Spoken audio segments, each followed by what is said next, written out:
were no survivors aboard an Air Force Special Operations helicopter that crashed last night in Iraq. We told you that first on Special Report about that crash. It is the first deadly aviation accident for U.S. forces in Iraq or Syria since the battle against ISIS began in 2014.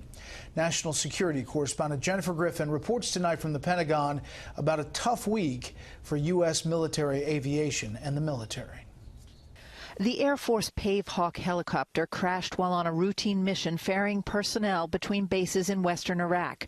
All 7 Americans on board were killed. Initial reports say the Special Operations helicopter hit a power line near the city of Al-Qaim along the Iraq-Syria border. It comes one day after a U.S. Navy F-18 Super Hornet crashed off Key West, flying on one engine as it approached the runway at low altitude. 1 mile out, the other engine failed. The jet rolled over as both aviators ejected, killing the pilot, Lieutenant Commander James Johnson, and his weapons systems officer, Lieutenant Caleb, aboard USS George H.W. Bush, carrying out airstrikes against ISIS.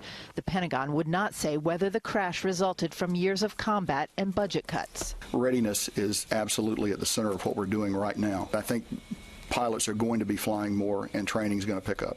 Today, only half the Navy's Super Hornet fleet can fly. President Trump spoke in front of an F-18 at a Boeing hangar in Missouri hours before the crash. The F-18, one of my favorite planes.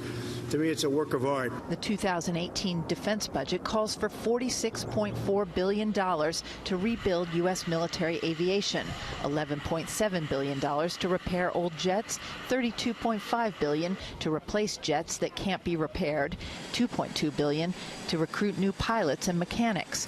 Fox first reported the Navy grounded its fleet of training jets after instructor pilots complained of being poisoned in the cockpit. A year later, those oxygen problems have now spread to the Air Force, which grounded its fleet of T-6 trainers 2 months ago. The decision that the Secretary and I made to ground the fleet, we just had too many incidents that caused our concern. Fox News has highlighted the shortage of parts that forced airmen to cannibalize planes and search the desert boneyard for spare parts, a problem made worse by a shortage of mechanics. We have fallen behind in supporting our men and women adequately. The bill that we're going to vote on next week, for all its flaws, begins to fix those problems. Unless political bargaining gets in the way of the Pentagon getting the funds it says it needs to fix these problems. Brad? Jennifer Griffin on top of the story from the beginning at the Pentagon. Jennifer, thank you.